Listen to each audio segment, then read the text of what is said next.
کیلاش کوئی ہندو کش میں واقع ایک قبیلہ ہے جو صوبہ خیبر پختونخوا کے ضلع چترال میں آباد ہے۔ یہ قبیلہ کیلاش زبان بولتا ہے۔ اس قبیلے میں اس طرح کی حیرت انگیز رسومات پائی جاتی ہیں کہ جن کا بنی نوع انسان نے تصور بھی نہیں کیا ہوگا۔ اس مذہب میں خدا کا تصور موجود ہے مگر کسی پیغمبر یا کتاب کا کوئی تصور موجود نہیں ہے۔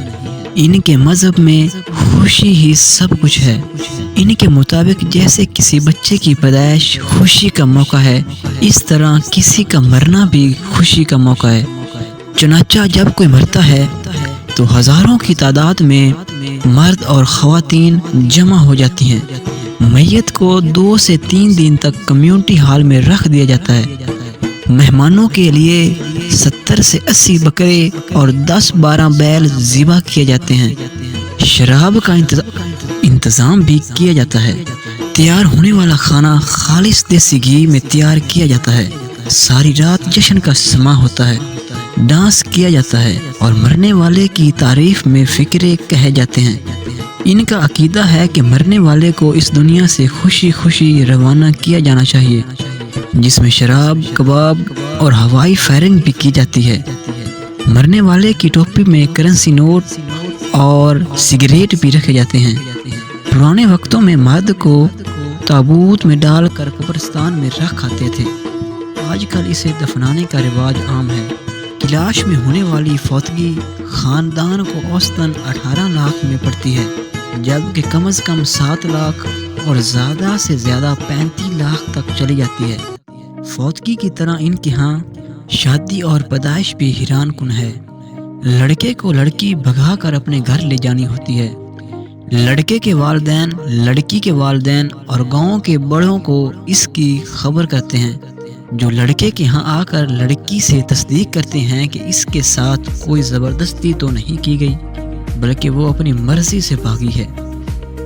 یوں رشتہ ہو جاتا ہے جس میں لڑکی والے بطور خاص شرکت کرتے ہیں۔ شادی کے چوتھے دن لڑکی کا ماموں آتا ہے، جسے لڑکے والے ایک بیل اور ایک بندوق بطور تحفہ دیتے ہیں۔ اس طرح دونوں خاندان کے مابین طوائف کے تبادلے کا یہ سلسلہ کافی دن تک چلتا رہتا ہے۔ حیران کن بات تو یہ ہے کہ پیار ہونے پر شادی شدہ عورت کو بھی بھگایا جا سکتا ہے اگر وہ خاتون اپنی مرضی سے بھاگی ہو تو۔ اس کے سابقہ شوہر کو اعتراض کا کوئی حق نہیں ہوتا۔ پہلا بچہ ہونے پر زبردست دعوت دی جاتی ہے جس میں بکرے اور بیل ذبح کیے جاتے ہیں۔ یہ دعوت ہوتی تو لڑکی والوں کے ہاں ہے، لیکن اخراجات لڑکے والوں کو کرتے ہوتے ہیں۔ اس کے علاوہ لڑکے والوں کو لڑکی کے رشتہ داروں کو 2000 روپے فی قسط دینے ہوتے ہیں۔ اگر پہلے بچے کے بعد اگلا بچہ بھی اسی جنس کا ہوا تو یہ سب اسی موقع پر بھی ہوگا۔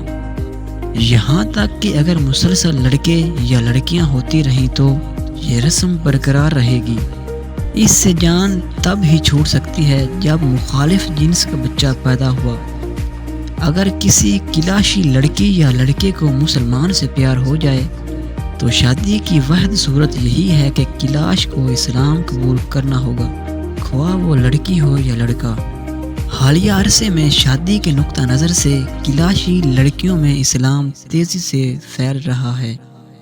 ان وادیوں میں پیدا ہونے والا بچہ رہتا تو کیلاش میں ہے، لیکن اس کی پیدائش کے ساتھ ہی کوئی یورپین اسے گود لے لیتا ہے اور وہ اس کے لیے ہر ماہ رقم بھیجتا رہتا ہے۔ ایسا اس لیے کیا جاتا ہے کہ وہاں کی غریب عوام کی مدد کی جا سکے۔ کیلاش قبیلے کی زبان کلاشا یا کلاشوار کہلاتی ہے۔ کیلاش کے لوگ 2 بڑے اور 2 چھوٹے تہوار مناتے ہیں، جس میں چلم جوش اور چوموش شامل ہیں۔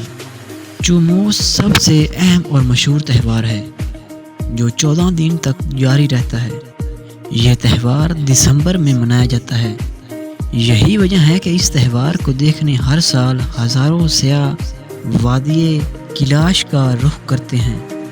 دوسرا بڑا تہوار چلم جوشی فیسٹیول روایتی گانوں پر خوبصورت رقص اور رسومات کے ساتھ موسم بہار میں منایا جاتا ہے۔ اس میں بھی دنیا بھر سے آنے والے سیاح شرکت کرتے ہیں۔ وادی کیلاش میں مقامی باشندوں کی تعداد حال ہی میں ہونے والی مردم شماری کے مطابق 7 سے کم ہو کر 4000 تک آ گئی ہے۔